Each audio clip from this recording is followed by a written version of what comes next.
Hi everyone, welcome back to my YouTube channel. ನಾನು ಇವತ್ತಿನ ಈ ವಿಡಿಯೋದಲ್ಲಿ ಚೋಲೆ ಮಸಾಲವನ್ನು ಹೇಗೆ ಮಾಡೋದು ಅಂತ ಹೇಳ್ಬಿಟ್ಟು ಹೇಳ್ಕೊಡ್ತಾ ಇದ್ದೀನಿ. ಮೊದಲಿಗೆ ನಾನು ಓವರ್ ನೈಟ್ ಸೋಕ್ ಮಾಡಿರುವಂತಹ ಕಾಬೂಲ್ ಕಡಲೆಯನ್ನು ತಗೊಂಡು ಅದಕ್ಕೆ ಉಪ್ಪನ್ನು ಹಾಕಿಬಿಟ್ಟು ಸ್ವಲ್ಪ ನೀರನ್ನು ಹಾಕಿ 4 ವಿಷಲನ್ನು ತಗ್ಸ್ಕೊತಾ ಇದ್ದೀನಿ. ಅದಾದ್ಮೇಲೆ ಒಗ್ಗರಣೆಗೆ ಒಂದು ಈರುಳ್ಳಿ, 4 ಸಣ್ಣದಾಗಿ ಕಟ್ ಮಾಡಿರುವಂತಹ ಟೊಮೊಟೊ, ಸ್ವಲ್ಪ ಕೊತ್ತಂಬರಿಯನ್ನು ತಗೊಂಡಿದ್ದೀನಿ. ಅದಾದ್ಮೇಲೆ ಮಿಕ್ಸಿ ಜಾರಿಗೆ 2 ಸ್ಪೂನ್ ಅಷ್ಟು ಕಸ್ತೂರಿ ಮೇಥಿ, 1 2 ರಿಂದ 3 ಹಸಿಮೆಣಸಿನಕಾಯಿ, 1 ಈರುಳ್ಳಿ, ಸ್ವಲ್ಪ ಗೋಡಂಬಿ, 1 ಇಂಚು ಶುಂಠಿ, 2 ಗಡ್ಡೆ ಬೆಳ್ಳುಳ್ಳಿ, ಅದಾದ್ಮೇಲೆ ಸ್ವಲ್ಪ ಕೊತ್ತಂಬರಿ, 1 ಸ್ಪೂನ್ ಅಷ್ಟು ಖಾರದ ಪುಡಿ, ಅರ್ಧ ಸ್ಪೂನ್ ಅಷ್ಟು ಅರಿಶಿನ ಪುಡಿ, ಅದಾದ್ಮೇಲೆ ರುಚಿಗೆ ತಕ್ಕಷ್ಟು ಉಪ್ಪನ್ನು ಹಾಕ್ಬಿಟ್ಟು ನಾನು ಫೈನ್ ಪೇಸ್ಟ್ ಆಗಿ ಮಾಡ್ಕೊಂಡಿದ್ದೀನಿ. ಅಡುಗೆ ಮಾಡೋದೆಲ್ಲ ತುಂಬ ಸುಲಭನೇ, ಬಟ್ ಏನಂತ ಅಂದರೆ ಯಾವ ಟೈಮಲ್ಲಿ ಏನನ್ನು ಹಾಕಬೇಕು ಅನ್ನೋದು ಸ್ವಲ್ಪ ಗೊತ್ತಿರಬೇಕು ಅಷ್ಟೇ. ಅಷ್ಟಿಲ್ಲದೆ ಹೇಳ್ತಾರ ನಮ್ಮ ಹಳೆ ಕಾಲದವರು, ಇಂಗು ತೆಂಗು ಇದ್ದರೆ ಮಂಗ ಕೂಡ ಅಡುಗೆ ಮಾಡುತ್ತಂತೆ. ಸೊ ಅದೇ ಥರನೇ ನಮಗೆ ಇಂಗು ತೆಂಗು ಯಾವಾಗ ಬೇಕೋ ಆವಾಗೇ ಹಾಕಿದರೆ ಅಡುಗೆ ಆಗೋದಿಲ್ಲ. ಸೊ ಯಾವಾಗ ಹಾಕಬೇಕು ಇಂಗನ್ನು, ಯಾವಾಗ ತೆಂಗನ್ನು ಹಾಕಬೇಕು ಅನ್ನೋದು ಸ್ವಲ್ಪನಾದರೂ ನಮಗೆ ಗೊತ್ತಿರಬೇಕು. ಇವಾಗೇನು ಮಿಕ್ಸಿ ಮಾಡಿಟ್ಕೊಂಡಿದ್ದೆ ಅಲ್ವಾ, ಅದಕ್ಕೆ 4 ರಿಂದ 5 ಸ್ಪೂನ್ ಅಷ್ಟು ಮೊಸರನ್ನ ಹಾಕಿಬಿಟ್ಟು ಒಂದು ಸ್ವಲ್ಪ ಮಿಕ್ಸಿಯನ್ನು ಮಾಡ್ಕೊಳ್ಳಿ. ಇನ್ನು ಒಂದು ಕಡಾಯಲ್ಲಿ 3 ರಿಂದ 4 ಸ್ಪೂನ್ ಅಷ್ಟು ಅಡುಗೆ ಎಣ್ಣೆಯನ್ನು ಹಾಕಿಬಿಟ್ಟು 1 ಸ್ಪೂನ್ ಅಷ್ಟು ತುಪ್ಪವನ್ನು ಹಾಕಿಬಿಟ್ಟು ಅದನ್ನು ಕಾಯಲಿಕ್ಕೆ ಬಿಡ್ತಾ ಇದ್ದೀನಿ.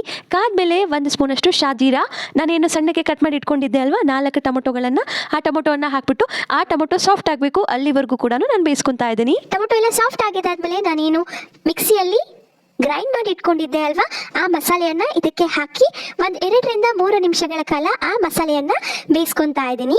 ಈ ಮಸಾಲೆ ಎಲ್ಲ ಬೆಂದಾದ್ಮೇಲೆ ನಾವು ಇಲ್ಲಿ ನೀರನ್ನು ಸ್ವಲ್ಪ ಮಸಾಲೆಗೆ ನೋಡ್ಬಿಟ್ಟು ಒಂದು ಅರ್ಧ ಲೋಟದಷ್ಟು ನೀರನ್ನು ಹಾಕ್ತಾ ಇದ್ದೀನಿ.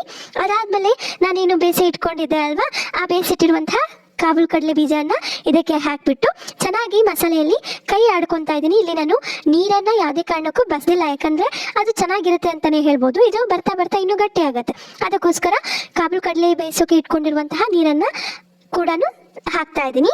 ಅದಾದಮೇಲೆ ನಾನು ಕಟ್ ಮಾಡಿ ಇಟ್ಕೊಂಡಿದ್ದೆ ಅಲ್ವಾ ಈರುಳ್ಳಿಯನ್ನು ಹಾಕಿಬಿಟ್ಟು 1 ಸ್ಪೂನ್ ಅಷ್ಟು ಖಾರದ ಪುಡಿ, ಅರ್ಧ ಸ್ಪೂನ್ ಅಷ್ಟು ಗರಂ ಮಸಾಲೆಯನ್ನು ಹಾಕಿಬಿಟ್ಟು ಈ ಮಸಾಲೆಯಲ್ಲಿನೇ ಚೆನ್ನಾಗಿ ಬೇಯೋಕೆ ಬಿಡ್ತಾ ಇದ್ದೀನಿ. ನಾನು ಈ ಮಸಾಲೆಯನ್ನು ಈರುಳ್ಳಿ ಸಾಫ್ಟ್ ಆಗೋವರೆಗೂ ಕೂಡ ಬೇಯಿಸ್ಕೊತಾ ಇದ್ದೀನಿ.